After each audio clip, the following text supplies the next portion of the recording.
আসসালামু আলাইকুম রহমতুল্লাহি ওবরকাতু। জিরো ওয়ান নিউজ থেকে সবাইকে আন্তরিক শুভেচ্ছা ও অভিনন্দন। গণপ্রজাতন্ত্রী বাংলাদেশ সরকারের অন্তর্বর্তীকালীন সরকার প্রধান ডক্টর মোহাম্মদ ইউনূস স্যার জাতিসংঘ ভাষণে তিনি বলেছেন যে গত কয়েক বছরে বাংলাদেশ থেকে শত শত কোটি ডলার বিদেশে পাচার হয়েছে। এই সকল অবৈধ পাচারকৃত সম্পদ দেশে ফিরিয়ে আনার জন্য বাংলাদেশ সরকার নিরলসভাবে কাজ করে যাচ্ছে। এই কাজকে সফলতার দ্বারগোড়ায় পৌঁছানোর জন্য যে জিনিসটার খুব প্রয়োজন সেটি হচ্ছে আন্তর্জাতিক আইনি প্রক্রিয়া এবং সংশ্লিষ্ট দেশগুলির সদিচ্ছা। সংশ্লিষ্ট দেশগুলি যদি সদিচ্ছা এবং আন্তরিকতার সাথে তারা এই সম্পদকে দেশে ফিরিয়ে দেয়, তাহলেই আমাদের দেশের সম্পদ দেশে ফিরে আসতে পারে। এই বিষয়টি নিয়ে জাতিসংঘের ভাষণে ডক্টর মোহাম্মদ ইউনূস স্যার কি বলেছেন সেই বিষয়টি আমরা একটু দেখে আসি। মাননীয় সভাপতি, গত বছর দায়িত্ব গ্রহণের কয়েক সপ্তাহের মধ্যেই আমি জাতিসংঘের মানবাধিকার বিষয়ক হাই কমিশনারকে আমন্ত্রণ জানাই পতিত স্বৈরশাসক কর্তৃক সংগঠিত মানবাধিকার লঙ্ঘন ও নৃশংসতার চিত্র উদ্ঘাটন করার জন্য।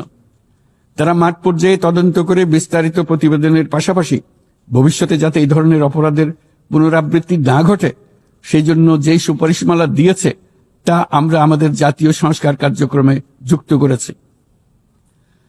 গত বছর সাধারণ পরিষদের অধিবেশনের পূর্বেই আমরা গুম সম্পর্কিত আন্তর্জাতিক কনভেনশনে যোগ দিয়েছিলাম। এখন এর বিধানসমূহ জাতীয় ক্ষেত্রে বাস্তবায়নের জন্য প্রয়োজনীয় আইন প্রণয়নের কাজ চলমান রয়েছে।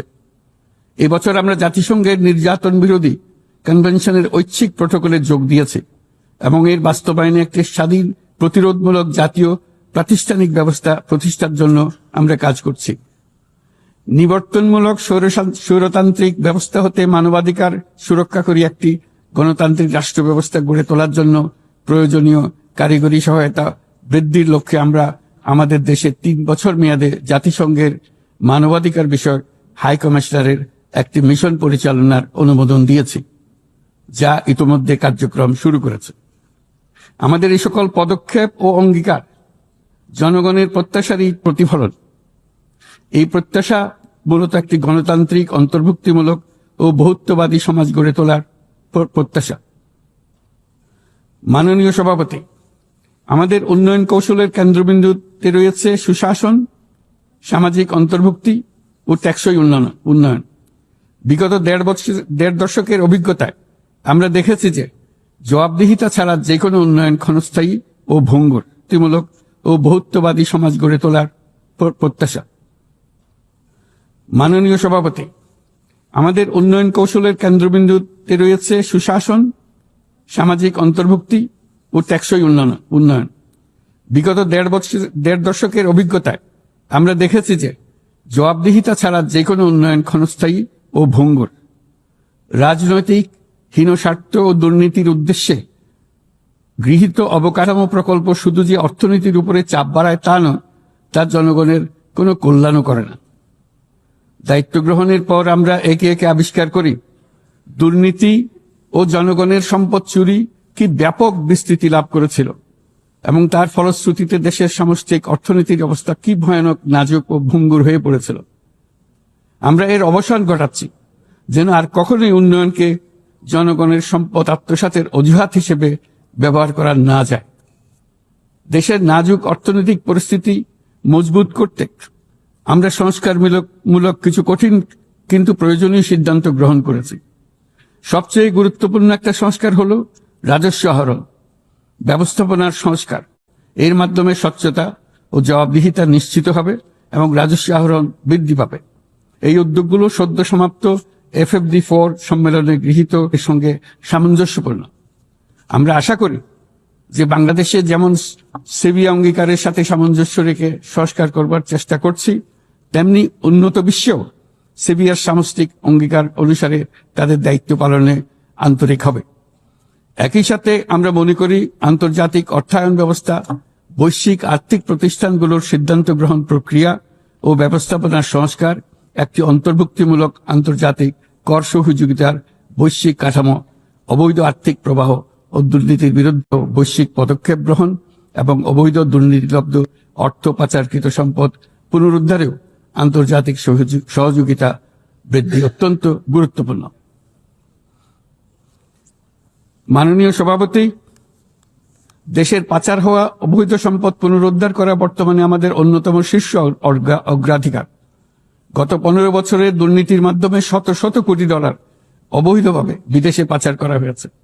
আমরা নিরলসভাবে এই সম্পদ ফেরত আনার চেষ্টা করছি, কিন্তু সংশ্লিষ্ট দেশগুলোর আইনি প্রক্রিয়া এবং অন্যান্য নানাবিধ প্রতিবন্ধকতার কারণে আমাদের এই প্রচেষ্টা বারে বারে বাধাগ্রস্ত হচ্ছে।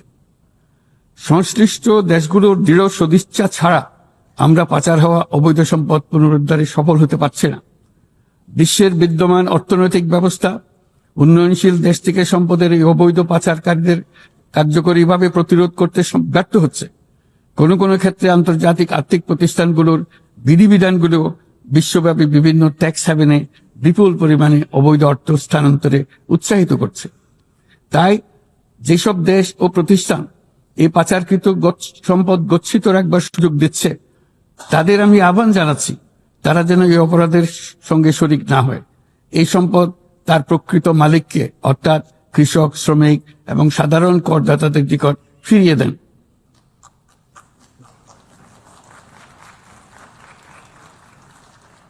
আমি উন্নয়নশীল দেশ হতে সম্পদ পাচার রোধে কঠোর আন্তর্জাতিক বিধিবিধান প্রণয়ন এবং এর প্রয়োগ নিশ্চিতের প্রস্তাব করছি।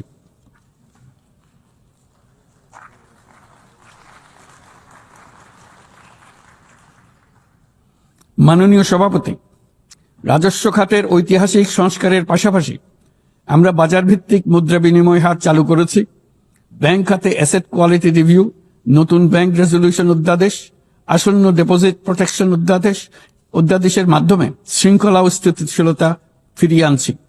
পুঁজিবাজারে সংস্কার, টাস্কফোর্স ও শক্তিশালী তদন্ত ব্যবস্থার মাধ্যমে তদারকি আধুনিকীকরণ করেছি। সরকারি ক্রয় ব্যবস্থায় ডিজিটাল টেন্ডারিং বাধ্যতামূলক করা হয়েছে এবং স্বার্থের সংঘাত সংশ্লিষ্ট তথ্য প্রকাশ বাধ্যতামূলক করা হয়েছে। পাশাপাশি নতুন পাবলিক অ্যাকাউন্টস অডিট অধ্যাদেশের মাধ্যমে জবাবদিহিতা আরও জোরদার করা হয়েছে। শুধুমাত্র আর্থিক স্থিতিশীলতা অর্জনের সীমাবদ্ধ না থেকে আমরা বিনিয়োগ বান্ধব পরিবেশ গড়ে তুলছি। বাংলাদেশ সিঙ্গল উইন্ডো এখন 19টি সংস্থাকে একীভূত করে কাস্টম প্রক্রিয়া সহজ করেছে। দ্রুত বাণিজ্যিক বিরোধ নিষ্পত্তির জন্য বিশেষায়িত বাণিজ্য আদালত গঠিত হয়েছে। বিনিয়োগ উন্নয়ন কর্তৃপক্ষ বা বিডা ওয়ান স্টপ সার্ভিস সাবলীলভাবে প্রদানের জন্য সমন্বয় কমিটি গঠন করেছে। নিয়ন্ত্রণ কর্তৃপক্ষগুলোকে একই ছাদের নিচে নিয়ে আসা হয়েছে এবং ভিসা ও ওয়ার্ক পারমিট প্রক্রিয়া সহজ করা হয়েছে। এফডিআই, হিটম্যাপ ও জাতীয় সেমিকন্ডাক্টর টাস্কফোর্স বিনিয়োগকারীদের কাছে উচ্চ সম্ভাবনাময় খাতগুলোর তথ্য সহজ ও স্বচ্ছভাবে তুলে ধরছে। বাণিজ্য লজিস্টিক্সেও উন্নতি ঘটেছে। চট্টগ্রাম বন্দরে গত আগস্টে কন্টেইনার হ্যান্ডলিংয়ে 27% প্রবৃদ্ধি ঘটেছে, যা দক্ষতার উল্লেখযোগ্য অগ্রগতি নির্দেশ করে। এসব উদ্যোগ অর্থনৈতিক শাসন ব্যবস্থাকে যেমন সুদৃঢ় করেছে, তেমনি বিনিয়োগকারীকেও নিরাপদ করেছে। এইসব সংস্কারের ফলে বাংলাদেশ এখন টেকসই ও অন্তর্ভুক্তিমূলক বিনিয়োগ ও অর্থনৈতিক প্রবৃদ্ধির এক পর্যায়ে প্রবেশ করেছে। এর পাশাপাশি এত স্বল্প সময়ে অর্থনৈতিকভাবে ঘুরে দাঁড়ানোর পেছনে আমাদের প্রবাসীরা গুরুত্বপূর্ণ অবদান রেখেছেন। তারা বিদেশের মাটিতে কঠোর পরিশ্রম করে প্রতি মাসে দেশে রেকর্ড পরিমাণ রেমিটেন্স পাঠাচ্ছেন। শুধু বাংলাদেশেই নয়, স্বাগতিক দেশগুলোতেও তাদের বিশাল অবদান রয়েছে। তারা সেখানে বহুল চাহিদা সম্পন্ন সেবা প্রদান করছেন। এটি তাই আমাদের জন্য যেমন তেমনি স্বাগতিক দেশগুলোর জন্য সমানভাবে লাভজনক। উভয় দেশের জন্যই তা উপকারী। এই প্রসঙ্গে আমি জানাতে চাই, আমরা শ্রম অধিকার সংস্কার নিয়ে এগিয়ে যাচ্ছি। ইতিমধ্যেই স্বাধীন শ্রম সংস্কার কমিশনের সুপারিশ বাস্তবায়নে একটি কমিটি গঠিত হয়েছে। বাংলাদেশ শ্রম আইন সংশোধনের কাজ চূড়ান্ত পর্যায়ে রয়েছে, যেখানে ট্রেড ইউনিয়ন প্রক্রিয়া সহজ করা, মাতৃত্বকালীন ছুটি বৃদ্ধি ও আনুষ্ঠানিক ও অনানুষ্ঠানিক উভয় খাতের শ্রমিকদের জন্য সামাজিক সুরক্ষা সম্প্রসারণের পদক্ষেপ অন্তর্ভুক্ত করা হচ্ছে। ট্রেড ইউনিয়নের জন্য অনলাইন নিবন্ধন ব্যবস্থা চালু করা হয়েছে এবং নিবন্ধন প্রক্রিয়াকে আরও সহজ করার জন্য বিষয়টি বিবেচনা করা হচ্ছে। পাশাপাশি শ্রমিকদের অধিকার সুরক্ষা আমাদের অঙ্গীকারের নিদর্শন স্বরূপ সম্প্রতি আমরা ইসলামী সহযোগিতা সংস্থার লেবার সেন্টারের সংবিধানটি স্বাক্ষর করেছি। এই কারণেই আমরা নিরাপদ, সুশৃঙ্খল ও নিয়মিত অভিবাসনকে সমর্থন করি এবং যেসব দেশে প্রবাসী শ্রমিকরা যান সেসব দেশে তাদের জন্য সহমর্মিতা ও সুরক্ষা নিশ্চিত করার আহ্বান জানাচ্ছি। প্রিয় ভিউয়ার্স, আমরা ডক্টর মোহাম্মদ ইউনূস স্যারের সম্পূর্ণ বক্তব্যটি শুনলাম। প্রকৃতপক্ষে যদি আমাদের দেশ থেকে এই শত কোটি ডলার অবৈধভাবে যে পাচার হয়েছে, এই পাচারকৃত অর্থ যদি দেশে ফিরিয়ে আনা হয় তাহলে অবশ্যই আমাদের দেশের অনেক উন্নয়ন হবে বলে আশা করছি। ধন্যবাদ সবাইকে।